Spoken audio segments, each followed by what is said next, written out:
tere tulemast kõigile nii siin kui sealpool ekraani, et ühineda Eestis teist korda toimuva üleriigilise Meie Isa palve koos lugemisega. Saada mind maailma suures, loota mu peale käe. Meie Isa, kes sa oled taevas, pühitsetud olgu sinu nimi. Sinu riik tulgu, sinu tahtmine sündigu, nagu taevas, nõnda ka maa peal.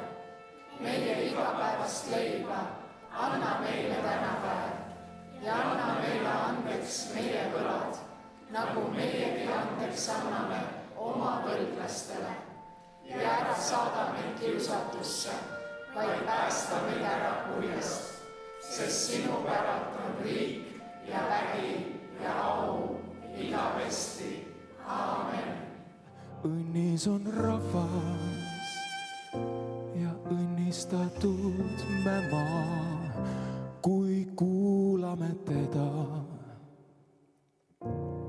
kelle käest tuleb hea.